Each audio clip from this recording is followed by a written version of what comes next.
الحمدللہ رب العالمین والصلاة والسلام علی رسولہ الکریم وعلی آلہ وصحبہ اجمعین فاعوذ باللہ السمیع العلیم من الشیطان الرجیم من حمزہ ونفخہ ونفثہ بسم اللہ الرحمن الرحیم قال اللہ تبارک و تعالی فی کلامہ المجید والفرقان الحمید رب اشرح لی صدری ویسر لی امری واحلل عقدۃ من لسانی یفقہوا قولی اللہم رب زدنی علما۔ سب تعریف اللہ تبارک و تعالی کے لیے ہے جس نے ہمیں اور آپ کو، ہم سب کو اس دنیا کے اندر اپنی عبادت اور ریاضت کے لیے پیدا فرمایا ہے، اور بے شبہ درود و سلام کا تحفہ نازل ہوں ہمارے اور آپ کے نبی محمد رسول اللہ صلی اللہ علیہ وسلم پر، جن کی پیروی اللہ تبارک و تعالی نے ہمیں کرنے کا حکم دیا ہے۔ ساتھیوں اور بھائیوں، اللہ رب العالمین کی بے انتہا شکر اور اس کا احسان ہے کہ ہم سب کو قرآن مجید اس عظیم الشان مہینے میں سننے اور سمجھنے اور ساتھ ہی ساتھ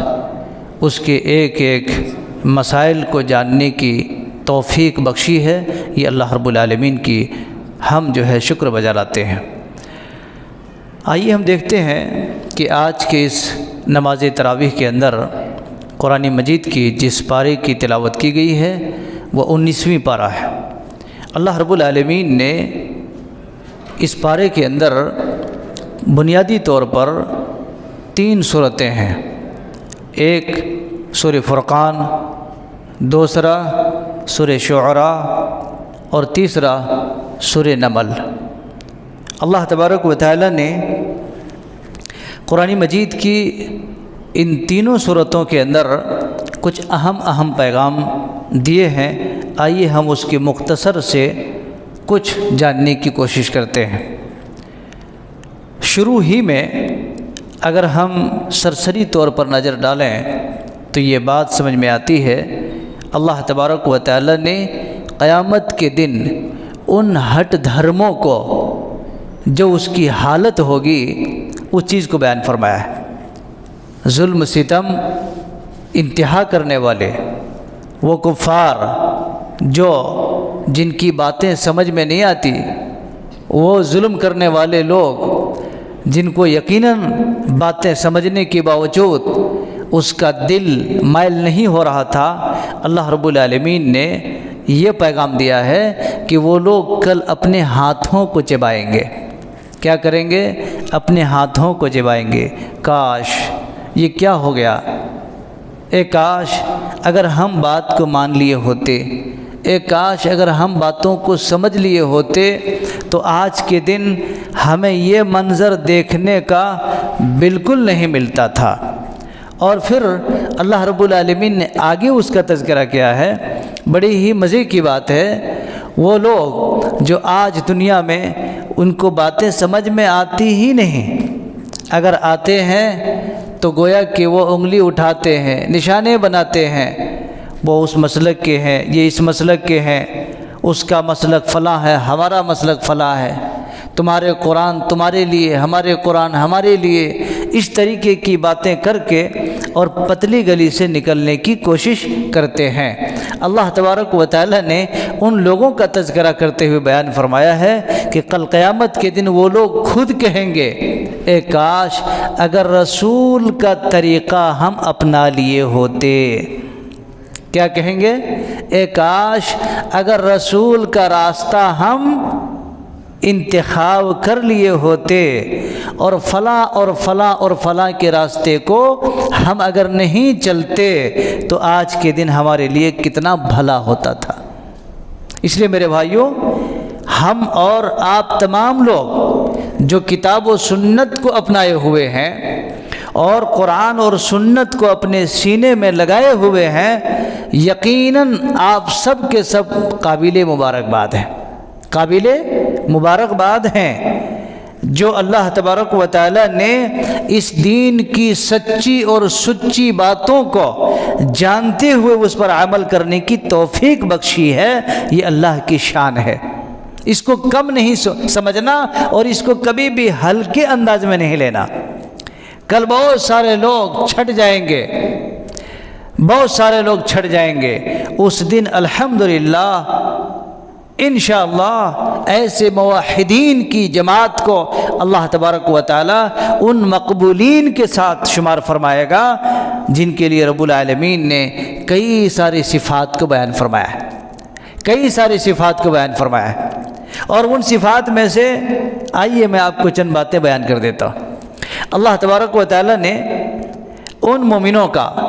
یا ان اللہ کے یعنی رحمان کی بندوں کا جو تذکرہ فرمایا ہے، اللہ رب العالمین نے کہا وہ اللہ کے بندے جو ہوتے ہیں بڑے عاجزی اور بڑے انکساری کے ساتھ وہ زمین میں چلتے ہیں، کبھی بھی اکڑتے نہیں، کبھی بھی گھمنڈ میں نہیں آتے، اللہ کے بندوں کے ساتھ اچھا برتاؤ کرنے والے ہوتے ہیں اور بڑی عاجزی انکساری کے ساتھ چلنے والے ہوتے ہیں، جس کے لیے اللہ رب العالمین نے کہا ہے وَعِبَادُ الرَّحْمَنِ الَّذِينَ يَمْشُونَ عَلَى الْأَرْضِ هَوْنًا، اس کا زمین پر بڑے خاکساری کے ساتھ چلتے اور کیا کرتے ہیں، وہ اللہ رب العالمین کے لیے راتوں کو وہ اللہ کے بندے رات گزارتے ہیں سجدے میں، وَالَّذِينَ يَبِيتُونَ لِرَبِّهِمْ سُجَّدًا کہا گیا ہے، سجدے میں گزارتے ہیں۔ ابھی دیکھیے آج الحمدللہ نماز تراویح ہو رہی ہیں، 5 وقتہ نماز ہو رہی ہے، کتنے سارے ایسے خوش نصیب بندے ہیں، کتنے سارے ایسے خوش نصیب بھائی اور بہن ہیں جو کتنے مرتبہ اور کئی سجدہ کر رہے ہیں، لیکن کچھ ایسے بھی ہیں انہی سجدوں سے آج اس کا سر بوجھل ہو جاتا ہے، بھاری ہو جا رہا ہے، اور سجدہ کرنے سے یقیناً وہ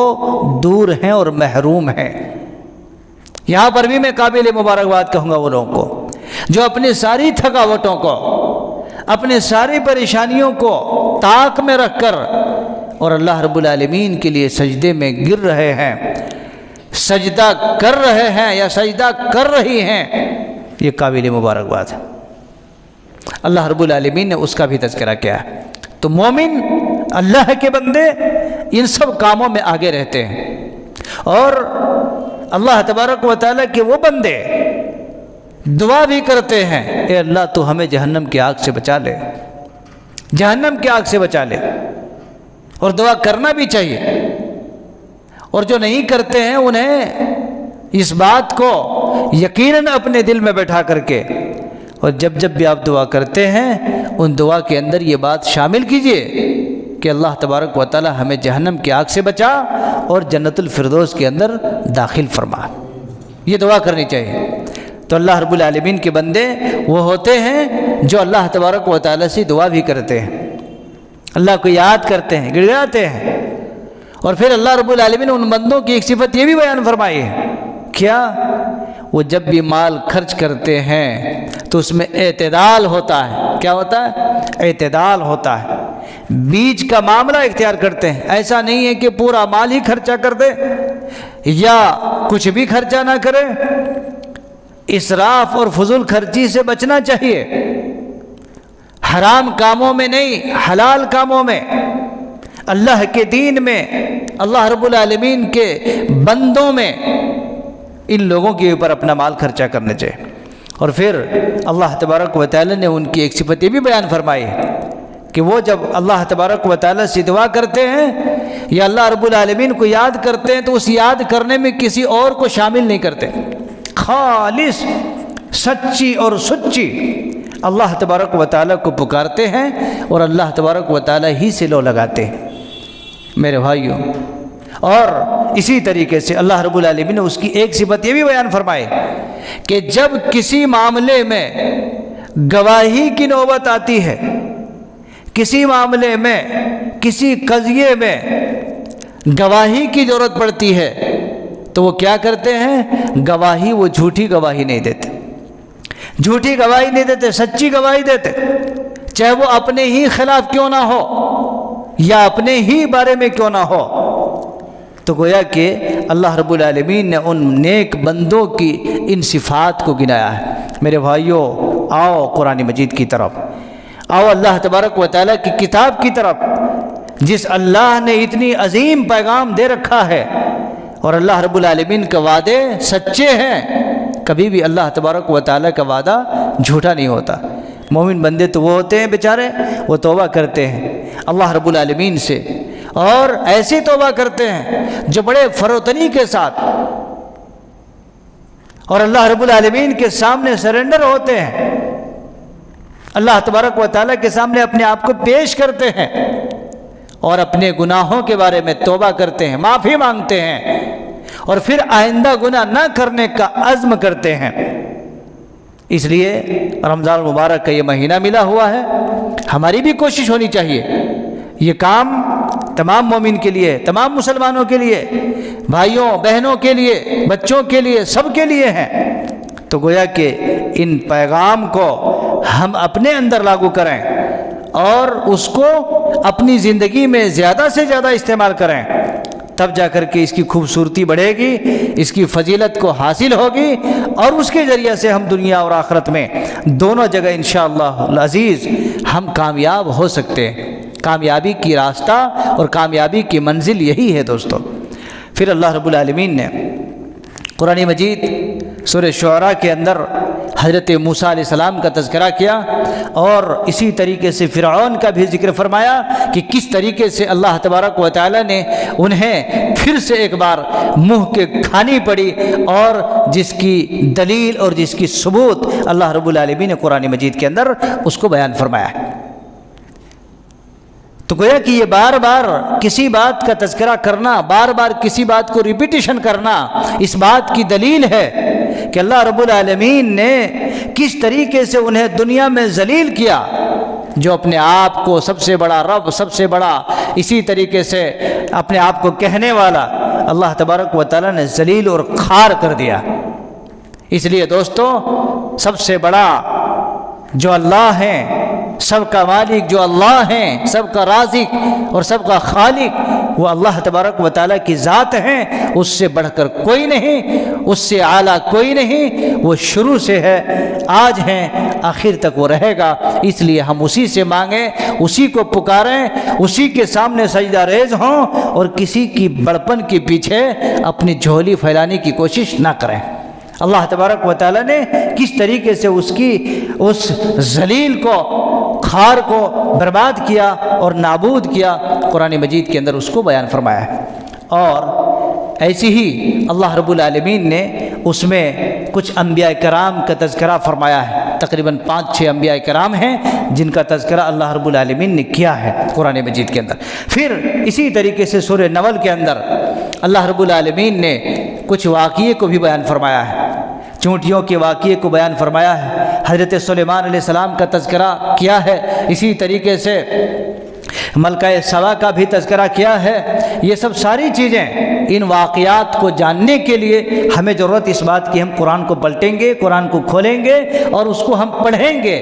چاہے اردو ترجمے میں ہو یا جس زبان کو آپ جانتے ہیں اس زبان میں آپ اسی طریقے سے قرآن اپنے ہاتھ میں لے کر اس کو کھولیں گے، پڑھیں گے، تو یہ سارے واقعات آپ کے سامنے آ جائیں گے۔ تو گویا کہ اس مختصر سے وقت میں یہ سب ساری باتوں کو تفصیل کے ساتھ بیان کرنا اور اس کے اوپر گفتگو کرنا یہ محال نہیں بلکہ مشکل ہے۔ اس لیے انہی باتوں پر اکتفا کرتے ہوئے ہم اللہ تبارک و تعالیٰ سے یہ دعا کرتے ہیں کہ مولا کریم پاک پروردگار جو بھی باتیں ہم تک پہنچائی جاتی ہیں، اللہ تبارک و تعالیٰ ان تمام کی تمام باتوں پر عمل پیرا ہونے کی توفیق عطا فرما۔ رب العالمین ہم سب کو اپنے گریبان میں جھانکتے ہوئے اگر ہمارے اندر خامیاں اور غلطیاں ہیں اس سے بار بار توبہ کرنے کی توفیق عطا فرما۔ رب العالمین ہم سب کو مرے دم تک صراط مستقیم پر گامزن ہونے کی توفیق عطا فرما۔ واقول قولی ھذا واستغفر اللہ لی ولکم ولسائر المسلمین، وآخر دعوانا الحمد للہ رب العالمین، والسلام علیکم ورحمۃ اللہ وبرکاتہ۔